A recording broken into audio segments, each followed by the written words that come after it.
I like to think that most people will experience some kind of transformational event at least once in their lives. Maybe you lose a bunch of weight. Maybe you earn a valuable degree. Maybe it's a new job with a better salary. Maybe it's exiting a bad relationship. Or maybe you even lose someone close to you and gain a newfound appreciation for the fleeting nature of a human lifespan.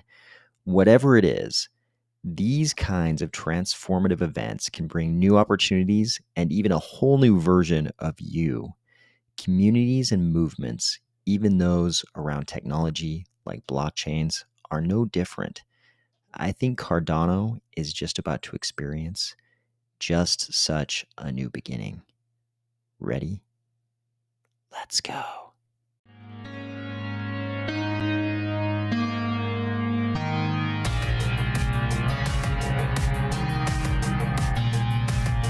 Today, we're going to discuss the return of the Charles AMAs and why that's important, the departure of John Woods, and the Cardano Island Mint, and the greater theme that might actually represent. If, when you see this type of photo, you think to yourself, the turtle is such a majestic sea creature, I'm so glad conservation efforts are in place. But at the same time, a deeper, more primitive, more savage, hidden part of yourself also thinks maybe we should consider that we might have possibly thrown them off the menu a little bit too quickly in the developed Western world because they might be delicious. Or if you're finding value in these videos each weekday, please consider delegating to the Army of Spies stake pool, ticker AOS. It looks like the Charles AMAs are coming back. He says, I'll restart my regular AMAs soon. The first one will be from Mongolia, and then I'll try to have them weekly like I used to. It's been an extremely busy but productive last few months, but I miss everyone. Glad to be back. This is actually important. And I think it's not because Cardano doesn't otherwise do a good job at putting out media. I think Cardano actually does a great job putting out media. All the Cardano 360s, all the little new sort of throughout the month clips they're putting out. I think all those are great. I think the Cardano Foundation and IOG, whoever is involved in all of that, I think it's largely IOG with a lot of that stuff. But I think they currently do a better job than I would have ever imagined they would be doing back when I first got involved with Cardano. But I think it really was the Charles AMAs that brought us all together. I think that's what all of us had in common in the early days of Cardano. When I would talk to people in Cardano, it seemed like the one thing we might have had in common. I mean, we might have been wildly different, but the one thing we all had in common was that we all heard Charles talk about his vision of what Cardano could be, and we liked it. We had all watched the whiteboard video, or at least we'd watched a bunch of the AMAs. But I think a lot of people probably watched maybe a majority of the AMAs, like a lot of AMAs, and they liked what they heard. And it was just a vision. For years and years, it was just sort of, hey, here's where we want to take this thing. Here's where we want to go. Here's why we should try to create a more level economic playing field for the world. Here's why we should go to Africa. Here's why the local state we can create with UTXOs will better serve a blockchain than the kind of global state we see in the EVM world. All of these things, both non-technical, technical, policy-oriented, economics-related,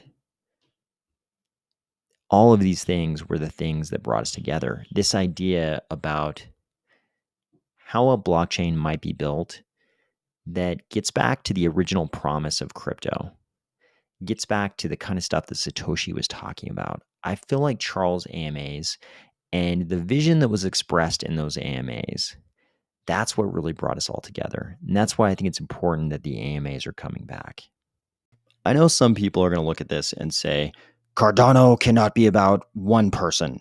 Therefore, these AMAs cannot be that important. But IOG is a large organization. And if you were going to keep tabs on what's going on in Cardano, you need to know what's going on in IOG, what contributions IOG is making to the Cardano ecosystem. And that's a lot of people. There are a lot of people in IOG working on Cardano, and it's too much data for the community to digest. It's too much information. We couldn't possibly, get reports from all these people in IOG and somehow digest that information.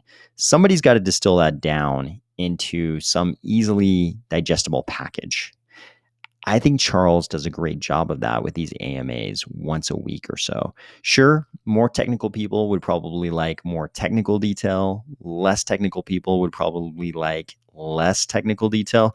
But I think Charles hits a pretty happy middle ground between those two and gives us something the entire community can consume and at least get the highlights of what's going on in IOG, where the Cardano ecosystem is going, both short term and long term. And I think he's done a really good job of that over the years.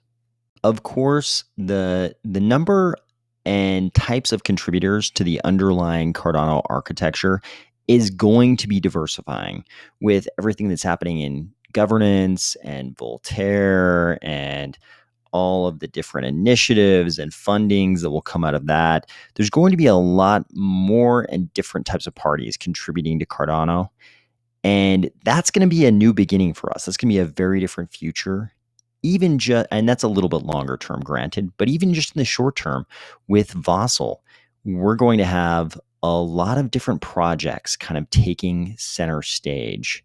A lot more attention will be on these brand new actors popping up in the ecosystem who, maybe we've known about them for a long time, or maybe they're brand new, but there's going to be a lot more attention on projects after Vossel with SIPs 31 through 33 and pipelining and everything else. A lot of projects are going to be launching and a lot more of the attention will be on those projects. I think with all those things happening, the diversification that'll come with Voltaire and the emergence of projects as being more central to the ecosystem after Vossel, I think the intellectual continuity represented by these AMAs will become maybe even more important than it was before. Speaking of concerns over continuity, I think a lot of people might have been freaked out today when they saw this tweet from John Woods. He said, "I'm thrilled to be taking the next step in my career and joining Algorand as CTO." I think a lot of people probably woke up to this tweet and were alarmed, to put it mildly. He said, "I've had a wonderful time contributing to building Cardano at IOHK. We are all building the future of finance." There were lots of tweets flying around. Why is John Woods leaving? Is this an exodus? What's going on? Are things falling apart? Is the sky falling? But then Charles came out with this. He said, "Working with John while he was standing in for Duncan during his paternity leave was fun. I'm delighted to see John step up as a CTO, and it opens up many great opportunities for future collaboration and research. Algorand is an excellent project with exceptional people." So Charles has always talked admirably of Algorand. He has always said great things about Silvio Macaulay and everything they've got going on over there.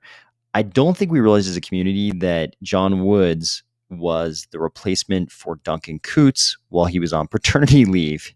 If that's the case, I would say excellent substitute during that paternity leave. I think he did a great job.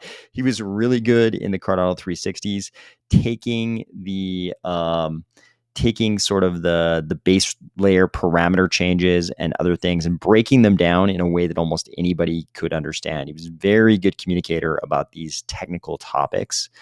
But more than that, while John Woods was around, things have gone pretty well. I mean, it looks like we're sort of right on track for Vossel. And you remember when he first came in, we were sort of in that stage where they were just beginning the parameter changes, figuring out how to increase the throughput of Cardano, and they were doing it very carefully and conservatively. But during that period, they have now increased the throughput of Cardano, and we've made it all the way to Vossel. So things were pretty good under John Woods. But it looks like this is a case of a person coming in to fill in for somebody else, doing a fantastic job, and another blockchain taking note of what a great job he did while he was at Cardano and scooping him up. And I mean, who can blame Algorand for snagging John Woods? Of course, Duncan Coots will do a great job now that he's back in that chair as well. And as Charles points out, this is going to be a great opportunity for Cardano because I mean, especially lately, we've been getting a lot of flack from the Algorand community on social media. They seem a little bit aggressive towards Cardano, but maybe John Woods coming over will open up new opportunities for better collaboration between our two blockchains. The Cardano Island Premint went down today, and we once again saw undercurrents of what I think you have to describe as a decent number of people feeling certain suspicions towards Virtua. It's like this undercurrent of suspicion. People aren't quite comfortable with Virtua.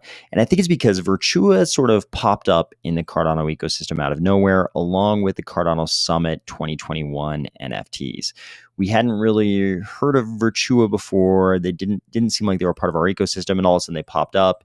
And people kind of questioned whether Virtua was really that interested in Cardano or Cardano was just another blockchain to them. And they were also kind of quiet right up to the point just before this mint. And you could interpret that a couple of different ways. You could say, oh, that's a good thing. That means they're hard at work and they're not marketing. They're not the kind of guys who put, 90% of their effort into marketing and 10% into actually building their project. They're the other guys who put all their effort into building the project, and the marketing, is the smaller piece, which is of course what you'd want to see. But there's definitely a lot of suspicion toward Virtua. And we saw that again today, especially with the NFTs that were being sold in this pre-mint. People immediately noticed that the policy for these NFTs was not locked. So if you're familiar with the way NFTs work in Cardano, you know that you kind of hope as someone minting these NFTs that it's a locked policy. Then you know that the project cannot just go forward and infinitely mint as many of those NFTs as they want. You kind of want to know, hey, how many are you minting? Is it 10,000, 20,000, 9,000, whatever it is? You want to know what that number is. And then you want to know that they're not going to just mint another, like 30,000 of them at some point in the future whenever they feel like it. If it's an unlocked policy, like these NFTs today were, you don't have those assurances. So people were very alarmed over this. Virtua put out this response. They said, we have had some questions about unlocked policy ID. This is because today's sell is for the deed, which entitles you to a land claim. This is where you would choose the physical location of your land. The land claim event is in 6 weeks. Land parcels will have a locked policy ID. So it looks like Virtua is telling us we don't need to worry about the unlocked policy ID. That is just for the land deeds, which you'll use in the land claim event to get the actual parcels, which will have a locked policy ID. But based on what actually happened today, it looks like maybe there was a reason for the unlocked policy ID on the land deeds. The Cardano community was quick to point out during the mint that it looked like some double mints were happening. Obviously, if you're minting non-fungible tokens, you don't want to be minting the same asset twice. But Jawad, founder and CEO, I guess co-founder and CEO of Virtua, was quick to admit 2 double mints so far in the process due to our system and latency with a regional node. Anyone affected will get a replacement and a little something for the inconvenience. So I'm guessing having an unlocked policy ID for the land deeds will make it a lot easier to get a replacement. If you had a locked policy with a fixed number of these land deed NFTs and you couldn't mint more, and it turned out you had a double mint, that might be a problem that you couldn't fix by just minting up a replacement. Of course, that was not the only frustration with this mint. A lot of people showed up at the appointed time only to find that the website wasn't quite loading, not for the end user, but like the website itself. It looked like from a centralized basis wasn't loading for anybody. So you kind of had to wait for the website to load, and that took quite a bit longer than I think people are used to with these types of mints, for the buttons to actually pop up so that you could attempt to mint. And then when the buttons did pop up, if you had any other browser extension wallets, if you had Eternal or Yoroi, it seemed like for almost everyone who was reporting what they were seeing in the Discord, the Connect wallet feature wanted to connect first to Eternal or Yoroi, which of course you had been told you couldn't use for this mint. So you had to go in and disable those wallets somehow. So people kind of feverishly disabled their, Chrome extension wallets. And then you could get Nami. You could finally get Nami to connect, and you could go ahead and mint your parcel. Of course, a lot of people were after the large parcels, and I think a lot of people, so it seemed like something like 40% of the parcels turned out to be the common parcels. And this was all in the rarity chart, but of course, I think it still surprised a lot of people. So it looked like around 40% of the large parcels were the common large parcels. And the common large parcels don't seem to have any slots at all for these land bots we heard so much about in the days leading up to the mint. In fact, if we come over here to the No More page, there is, if I recall, a whole section devoted to these land bots. Here they are, the land bots. Landowners can unlock special land attributes using land bots. Land plots come equipped with worker bots, each of which has special skills to increase the efficiency of resource mining and collecting. However, if you got the common plot, you might have been surprised to learn that you had 0 slots for land bots. This user seemed to sum that up pretty well by saying, as an OG, not having any bots feels like a punch in the gut, because a lot of people had been saving their Cardano Summit NFTs. They did all the tasks during the Cardano Summit, which were, there's a little bit of effort involved figuring out how to earn all the NFTs during the Cardano Summit. Then you had to go through all the steps with Virtua to figure out how to actually get the NFTs to exist inside the Virtua system. Then you kind of had to wait and figure out how to actually mint those as Cardano NFTs. So there was quite a bit of process. And I think a lot of people felt like after all that process to go into the Cardano Island mint and pay what seemed to me like unprecedented prices. I personally haven't seen any big metaverse project. I'm sure there was some obscure metaverse project you guys are going to tell me about that charged equally grandiose prices, but I haven't seen any that I was interested in that actually charged prices this high. I think a lot of people felt after all the effort dealing with the NFTs and the whole process of getting the NFTs actually on the Cardano blockchain, then paying that high a price, man, it was kind of an unsatisfying experience to get if you were one of the 40% who got these common plots, paying that huge price, only to find out that these land bots you'd heard so much about, you don't have a slot for them in your parcel. Also, we're now about 12 hours, almost 12 hours past the beginning of the Premint, at least the time when the Premint was supposed to start. It started a little bit late, but it looks like a decent number of people had the ADA extracted from their wallets, but still haven't received the NFTs. This person says, no, I'm not sure you were getting it. I already sent ADA for a plot 11 hours ago. I have all 7 Summit NFTs.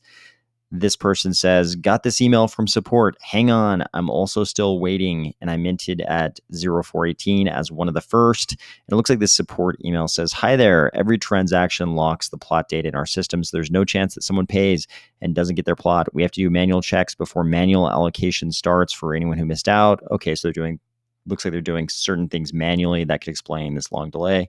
So our dev team is on it. You'll be seeing your inventory soon.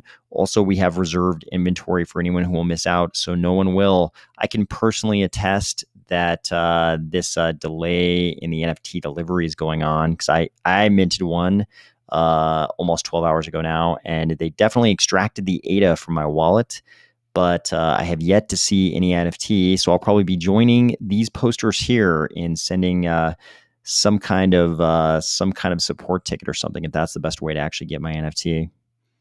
Obviously, we've just been talking about a lot of frustrations with this mint, but I think the more interesting thing is probably the greater theme this represents. What we have here is kind of a good case study of what can happen when a project who has maybe done little, or maybe in a lot of future cases it'll be nothing on the Cardano blockchain before they come in and they want to start doing something on the Cardano blockchain. So a lot of these projects will have a lot more experience with the EVM world, and they might not understand just how different a UTXO ecosystem is.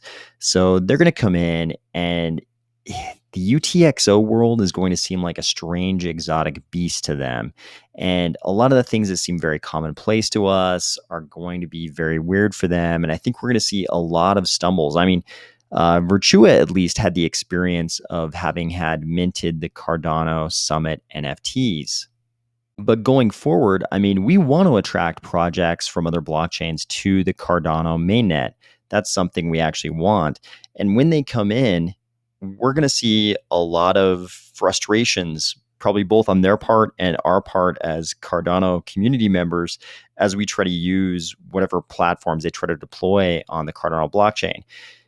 There's going to be a little bit of a learning curve. And probably, I mean, based on what I'm seeing so far with this Virtua Mint, probably the Cardano community is going to be pretty critical of these projects coming in, because they'll feel like outsiders to us, and people will be worried about them coming in and extracting value from the Cardano community and not really caring about the Cardano blockchain. And certainly there's a risk there. Some projects will try to do that. They'll come in and try to extract value and not really contribute anything in the Cardano ecosystem. But there will be other projects that we want to come into the Cardano ecosystem, and we're going to have to tolerate them going through this learning curve where they figure out how to do things on this EUTXO blockchain, and they learn about the best practices in Cardano, all those kind of things. So we'll have to cut them a little slack. I think it's good. All the constructive criticism is good. Asking all the right questions, also good. But we've also got to cut these projects a little bit of leeway. They're going to make mistakes. There's a little bit of a learning curve with, all things Cardano. So we're going to have to be careful. The constructive criticism, good. Asking the right questions, definitely good. But we've also got to cut them a little slack. We don't want to turn off these projects, with, harsh rebukes if they're just stumbling a little bit because they're going through the learning curve of being in Cardano. Finally, we saw this tweet from Charles at Utah politician. I hear you're running for office. Message me and let's chat sometime. January Walker, U.S. Congress, Utah District 4 says, will do, IOHK Charles. So who is January Walker? In her profile, she says, blockchain, U.S. Congress candidate. Blockchain voting, anti-inflation, fixed housing, zero debt, term limits, .crypto.nft. This is great. She's obviously a pro-blockchain U.S. congressional candidate. She only has 4,200 followers on Twitter. This is the right time to forge a relationship with this type of candidate.